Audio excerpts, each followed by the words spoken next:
छात्रों, learning and teaching में आप सभी का स्वागत है। आज लर्निंग टीचिंग के बारे में हम अध्ययन करेंगे। लर्निंग टीचिंग में बुद्धि पढ़ा रहे थे आपको। बुद्धि के सिद्धांतों के बारे में चर्चा करेंगे।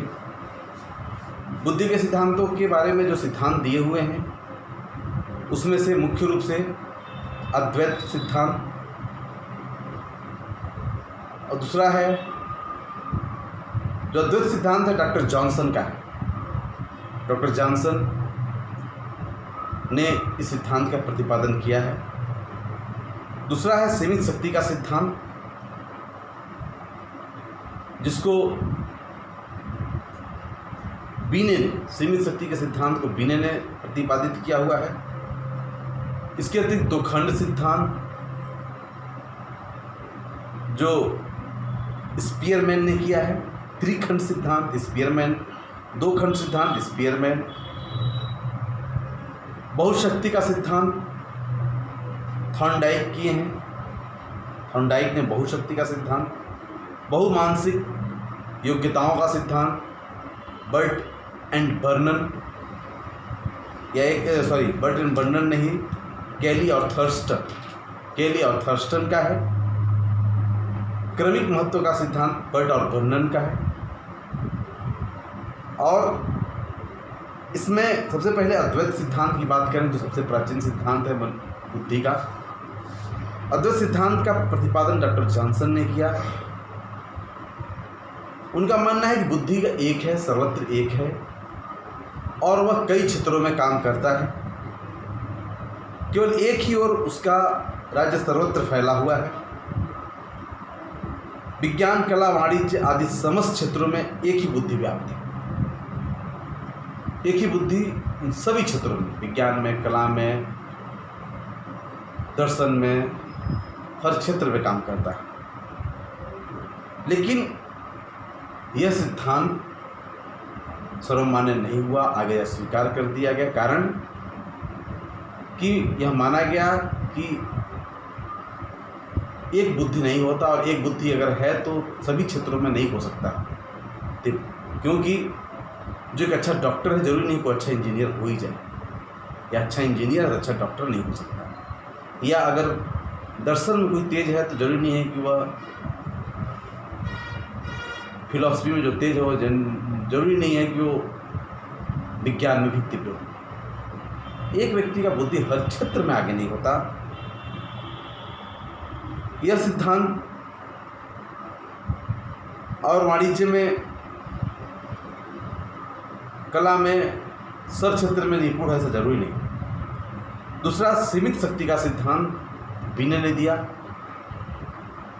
बीने एक प्राचीन, बहुत ही सबसे पहले बुद्धि विकास का सिद्धांत देने वाले बीने, साइमन बीने टेस्ट बनाया था इन्होंने, आपको पता होना चाहिए। इन्होंने सीमित शक्ति का सिद्धांत प्रतिपादन किया, बुद्धि के सिद्धांत को दिया। इनका विचार है कि बुद्धि में कुछ सीमित शक्तियाँ होती हैं, जैसे स्मृति, कल्पना, ध्यान आदि निहित होती हैं। बुद्धि की शक्तियाँ एक दूसरे से बिल्कुल भिन्न होती हैं। वर्तमान काल में इसको भी स्वीकार नहीं किया गया, इसलिए कि एक बुद्धि, स्मृति, कल्पना, ध्यान एक दूसरे से बिल्कुल भिन्न होते हैं, जरूरी नहीं, एक दूसरे से रिलेटेड होते हैं, भिन्न नहीं होते। अगला दो खंड का सिद्धांत स्पीयरमैन ने दिया, जिसमें उन्होंने सामान्य तत्व, जनरल जी फैक्टर, इसको बोलते हैं जनरल फैक्टर, और विशिष्ट तत्व, स्पेसिफिक फैक्टर या एस फैक्टर के नाम से जानता है। जी फैक्टर और एस फैक्टर, जनरल फैक्टर और स्पेसिफिक। सामान्य सिद्धांत में वे तत्व उस तरह की बुद्धि आती है जो जन्म से जन्मजात होती है। सामान्य बुद्धि को मनोवैज्ञानिकों ने श्रेष्ठ माना है क्योंकि ये हर क्षेत्र में काम करता है। जैसे यह प्रत्येक व्यक्ति में जन्म से प्राप्त होती है, यह तत्व प्रत्येक सर्वदा एक ही समान रहता है। प्रत्येक व्यक्ति की सामान्य योग्यता में अंतर पाया जाता है। सामान्य हर क्षेत्र में योग्यता होती है जिसकी बुद्धि अच्छी होती है। जिस व्यक्ति में इसकी अधिकता होती है वह अन्य व्यक्तियों की अपेक्षा बहुत ज़्यादा सफल होता है, लक्ष्य को प्राप्त करता है। विशिष्ट शक्ति स्पेसिफिक एस फैक्टर की बात करें तो विशिष्ट अर्थात एस फैक्टर तत्व वह है जो विशेष प्रकार की क्रिया के द्वारा प्राप्त होता है। इसके अग्रलिखित लक्षण है। विशिष्ट तत्व वाला व्यक्ति किसी एक क्षेत्र में बहुत तीव्र होता है। विशिष्ट योग्यता होती है किसी क्षेत्र में, सब क्षेत्रों में नहीं होता है, विशिष्ट योग्यता होती है। अगर बहुत अच्छा इंजीनियर तो बहुत अच्छा, कोई व्यक्ति बहुत अच्छा संगीतकार है बहुत अच्छा, विशिष्ट बुद्धि कहते हैं इसको। एक क्षेत्र में भिन्न भिन्न प्रकार की विशिष्ट शक्ति होती है। इसमें बहुबुद्धि सिद्धांत या बहुखंड सिद्धांत या बहुतत्व सिद्धांत या थॉर्नडाइक का दिया हुआ सिद्धांत है। इसमें उन्होंने कई प्रकार की बुद्धि को माना है, जैसे सामाजिक बुद्धि, मूर्त बुद्धि, अमूर्त बुद्धि, मानसिक संगठन बुद्धि। ये कई तरह की बुद्धि को मानते हैं। बहुयोग्यता सिद्धांत केली और थर्स्टन का है। उन्होंने कहा कि बुद्धि किसी एक योग्यता का नहीं बल्कि बहुत सारी योग्यताओं का गुण है, जोड़ है। कई योग्यता बताते हैं।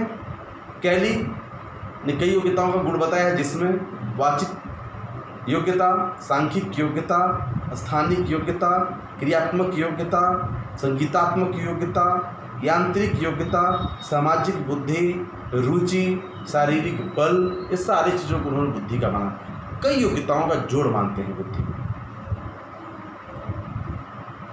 Verbal, numerical, motor, musical, mechanical, social, interest और फिजिकल स्ट्रेंथ,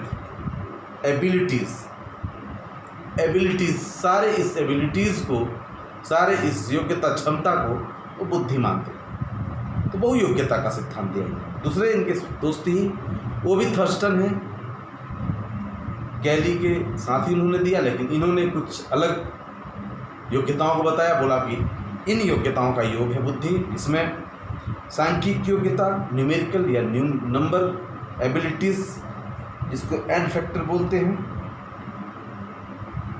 56 प्रकार के मनोवैज्ञानिक परीक्षण किए और उन्होंने पाया शाब्दिक योग्यता, वर्बल, आंतरिक छिक योग्यता, स्पेशल एबिलिटी, शब्द प्रवाह योग्यता, वर्ड फ्लुएंसी एबिलिटी, तार्किक योग्यता, रीजनिंग एबिलिटी, स्मृति संबंधी योग्यता, मेमोरी एबिलिटी और प्रत्यक्ष संबंधी योग्यता।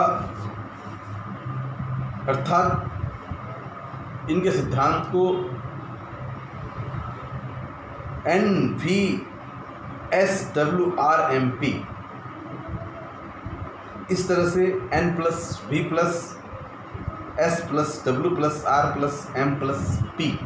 के रूप में देखते हैं। सांख्यिक योग्यता N, न्यूमेरिकल या नंबर एबिलिटीज़, जिसको N से इंडिकेट किया। शाब्दिक योग्यता वर्बल एबिलिटीज़ V से। आंतरिक योग्यता स्पेशल एबिलिटी S से। तार्किक योग्यता रीजनिंग एबिलिटी R से। इन सबको प्लस प्लस प्लस करके इक्वल टू IQ, अर्थात N+V+S+W+R+M+P इक्वल टू इंटेलिजेंस। इन सभी का योग बताया। क्रमिक महत्व के सिद्धांत बर्ट और बर्नन ने बताया। क्रम से बुद्धि का काम होता है, जैसे यांत्रिक, शाब्दिक बुद्धियां आगे बढ़ती हैं धीरे धीरे। इस तरह से बुद्धि के सिद्धांत को प्रतिपादित किया। आज के लिए बस इतना ही। फिर नेक्स्ट टाइम चर्चा करेंगे।